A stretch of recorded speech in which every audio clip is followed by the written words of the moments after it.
If you have been wondering what's going on in the Dallas Fort Worth real estate market, you are in the right place because I'm about to go over my real estate newsletter that I just put out a couple of days ago.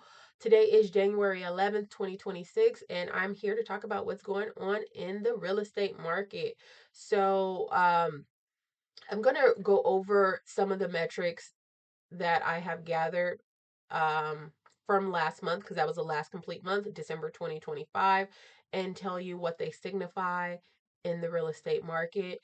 The counties that I pulled the data from is the 8 major counties in the DFW metropolitan area, which are the Dallas, Denton, Rockwall, um, Tarrant, Parker, Wise, um, Kaufman, Collin County of the DFW.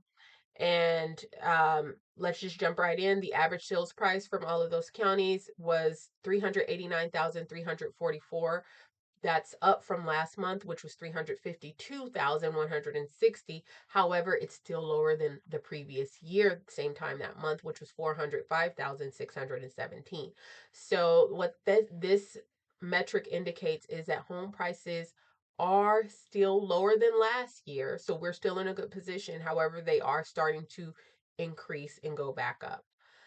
um, Good time to buy a home, because my next metric I want to go over is the interest rates. Interest rates are currently sitting at 6.18%, which is pretty much the same as last month. They have been slowly going down, um, almost stagnant.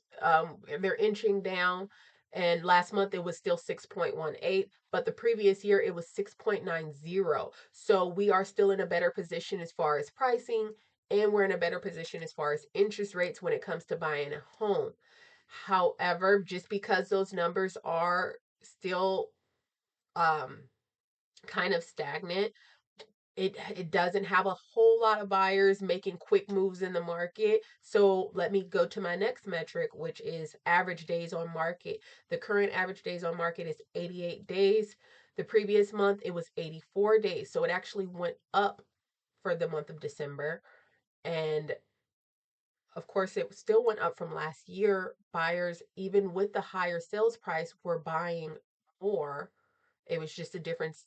That also has to do with the economy. So there's a lot of different things happening in the economy that are factoring this. And then buyer confidence is slowly coming back up, because the previous year we were at 79 days on market. With the higher interest rate and higher home prices, homes were still selling faster. So right now, buyers are not making moves. There was tons of job loss, lots of different factors that are outside of real estate are going on that influence that. However, if you are in a position to buy, here is the data. It's still a great opportunity. Lower interest rates, lower prices than last year, and then homes are sitting longer. So that means sellers are willing to negotiate. They have their house sitting on the market for 88 days, higher than last month, higher than last year. So, sellers, what that signifies is home prices need to be strategic, so that way you can attract the buyers directly to your listing, because it's priced right. Um, you don't have to drop the price significantly. Home prices are still going back up. That's what that signifies to the sellers. And then another metric I want to go over is months of inventory. Speaking of buyers and sellers, months of inventory will tell you if it's a buyer's market or a seller's market. So current months of inventory is 5. So slowly but surely, we are getting that inventory down. When we're getting that inventory down, that means the demand is going up. So people are buying, they're taking their time, they're thinking about it. And the previous month of inventory was 6 months, so there was a lot more inventory. So if you have more inventory, that means the demand is not as high. Or and then let's go to the previous year. Previous year we had the same time in December, it was 4 months of inventory. So that's another factor that created people buying homes despite the interest rate being higher and the home prices being higher. There was not a lot on the market, so people were quicker to act. which impacted the average days on market. So right now we're getting that inventory down. That's going to boost the demand up. If you can buy right now, buy, because we are in a trajectory to pick the market up. That's what these numbers are signifying to me. Um, it seems like a healthy balance, slowly but surely picking up market. If you need more details or you have questions, of course, DM me, reach out to me. Obviously would love to talk about anything real estate. Average The average residential investment cap rate is the last metric that I'm going to talk about, because I do work with a lot of investors in investment properties. I'm an investor myself. So the average cap rate is holding steady at 5.7% cap rate. And with with everything that we said about the market, I think it would be a good time to buy investment property if you are still holding that cap rate. That doesn't mean that you should just jump right in. You got to analyze the deal, because we can still get a good cap rate if we analyze the deal properly. Um, Now I want to jump over to my Did You Know section of my real estate newsletter. Did you know that Texas has down payment assistance program that can help you buy sooner?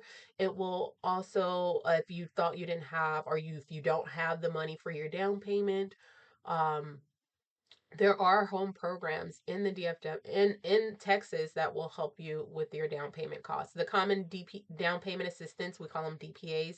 The common DPA program in Texas is going to be my First Texas Homes with the TDHCA program. You have Texas Home Sweet Home with the TDHCA program as well. There are homes for Texas Heroes.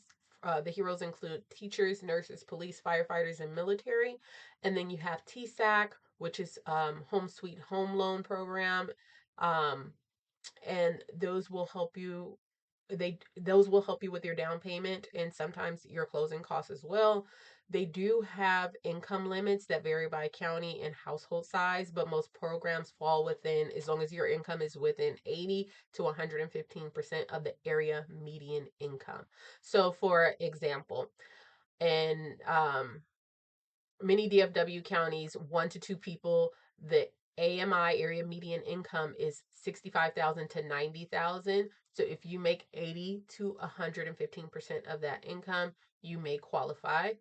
Other requirements include that it's your primary residence, um, that you have a minimum credit score between 620 to 640. And then you usually have to complete a home buyer education course. And then for some of the down payment assistance programs, it has to be your first home. So that's a did you know? There are down payment assistance programs that can help you. And then I have my real estate funny in my newsletter. So if you don't read my newsletter, get it. I try to keep it quick, relevant, but my funny is buying a home right now is a lot like online dating. You'll see a few in photos that look good, but you might actually be getting catfish. And then there are some that need way more work than what's advertised. But overall, when you find the one, you'll wonder what took you so long. And then my last part of my real estate newsletter is talking about the home trends and what's in. Right now, warmed and lived in neutrals are taking over. So we're seeing a shift from that stark white, cool gray, warm neutrals are having a moment right now. So that's the creamy whites, the soft beiges, the warm taupes, natural wood tones, matte finishes instead of high gloss. So we want homes to feel nice and comfortable, timeless and warm, and not like a showroom and cold. So these updates photograph beautifully and they appeal to buyers looking for warmth and character. All right, that's everything from my newsletter. I hope it was helpful. If you want more details on anything that I mentioned here, feel free to reach out to me. Bye.